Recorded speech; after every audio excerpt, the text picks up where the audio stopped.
Hello. The Cloud Report is at the Container Days on site, and I have the pleasure to talk with Alexander from Cloudical. Please introduce yourself. Well, thanks for having me. I'm Alexander Trost. I'm working for Cloudical as DevOps engineer, doing more container stuff though. I'm running around as a Kubernetes expert for customers and helping out at the project Vanilsic as an example as well. I'm working on the Rook Ceph project, Rook project, and yeah, that's about it.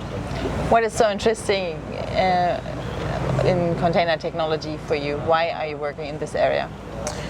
Well, container technology in itself has the interesting fact that you need to, more or less, get your application to a state where you can technically throw it away at any time. Like not speaking about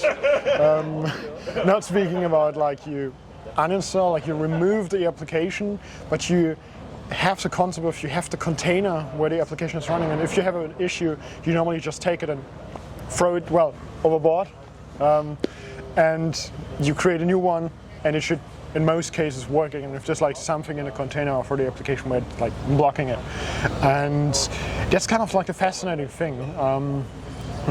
Especially like at my start with IT in general, I always try to have the systems I worked with in like the most in like a clean state, where I always try to not install anything that I didn't need. And especially for the beginning, it sounds crazy, but like I even went ahead and completely wiped servers and reinstalled them again just because I installed another package, because it was like no, I don't need this, so I don't go ahead and install it.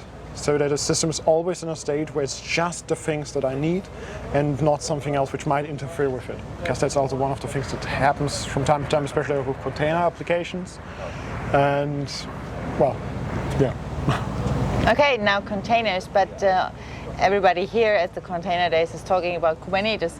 What is so cool about Kubernetes? Well, in the end, if you just have one server, you know, it's all fun with just having Docker or any container runtime there to run your containers. And at that scale, if you can call it that, you're still also having fun with something like Docker Compose, where you just have a few containers and, well, but if you have more than one machine normally, like I know there's things from Docker as well,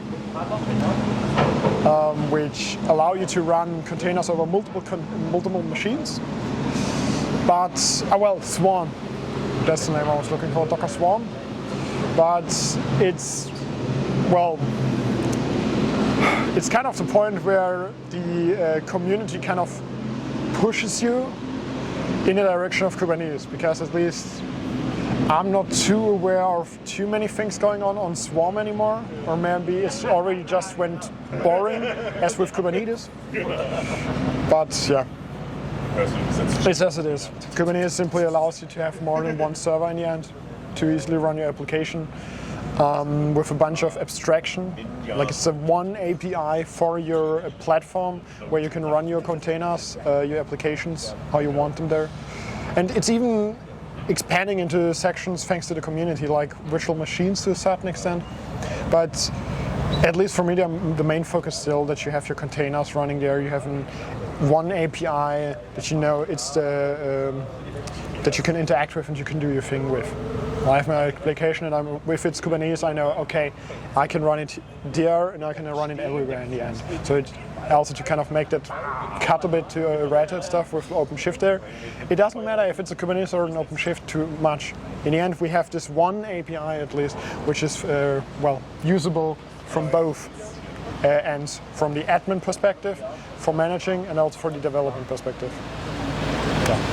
So, great, thank you. It was a pleasure to meet you. It was a pleasure as well. Have a good day. Thank you.